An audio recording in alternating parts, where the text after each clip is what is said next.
Bakit may nabawas na boto? Marami ang nagtatanong ngayon, bakit parang bumaba ang boto ng ilang kandidato? Kanina milyon na, ngayon nabawasan. May daya ba ito? Hindi lang po ito nangyari sa isang kandidato. Sa buong Pilipinas, sa halos lahat ng kandidato, may mga pagkakataong biglang bumaba ang bilang ng boto sa mga live updates na nakikita natin online. Pero bago tayo mag-isip ng masama, mahalagang malaman ang totoo. Ang mga boto na nakikita natin sa mga website gaya ng ABS-CBN o GMA ay hindi pa opisyal at hindi pa pinal. Ang mga ito ay galing sa COMELEC media server at dumadaan sa tinatawag na data correction o pagwawasto ng bilang. Minsan po kasi may mga presinto na nakakapagpadala ng maling datos tulad ng dobleng bilang o error sa transmission. Kapag ito ay natuklasan ng COMELEC, agad nila itong inaayos.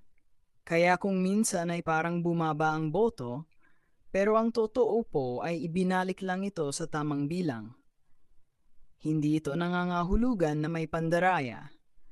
Isa po itong normal na bahagi ng proseso ng eleksyon upang masigurong tama at malinis ang resulta. Hindi agad-agad final ang mga numerong nakikita online. Pansamantalang lumalabas ang maling bilang habang hindi pa tapos ang validation. Lahat ng boto ay dadaan sa tamang bilang sa opisyal na canvassing ng COMELEC. Magbantay tayo, maging mapanuri.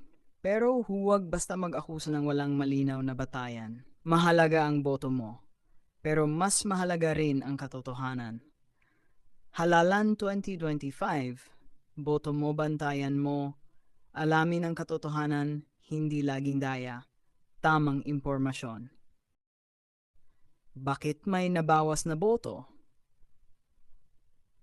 Marami ang nagtatanong ngayon, bakit parang bumaba ang boto ng ilang kandidato? Kanina milyon na, ngayon nabawasan. May daya ba ito? Hindi lang po ito nangyari sa isang kandidato. Sa buong Pilipinas, sa halos lahat ng kandidato, may mga pagkakataong biglang bumaba ang bilang ng boto sa mga live updates na nakikita natin online. Pero bago tayo mag-isip ng masama, mahalagang malaman ang totoo. Ang mga boto na nakikita natin sa mga website gaya ng ABS-CBN o GMA ay hindi pa opisyal at hindi pa pinal. Ang mga ito ay galing sa COMELEC media server at dumadaan sa tinatawag na data correction o pagwawasto ng bilang. Minsan po kasi may mga presinto na nakakapagpadala ng maling datos tulad ng dobleng bilang o error sa transmission. Kapag ito ay natuklasan ng COMELEC, agad nila itong inaayos. Kaya kung minsan ay parang bumaba ang boto, pero ang totoo po ay ibinalik lang ito sa tamang bilang. Hindi ito nangangahulugan na may pandaraya. Isa po itong normal na bahagi ng proseso ng eleksyon upang masigurong tama at malinis ang resulta. Hindi agad-agad final ang mga numerong nakikita online.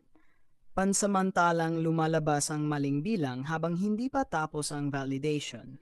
Lahat ng boto ay dadaan sa tamang bilang sa opisyal na canvassing ng COMELEC.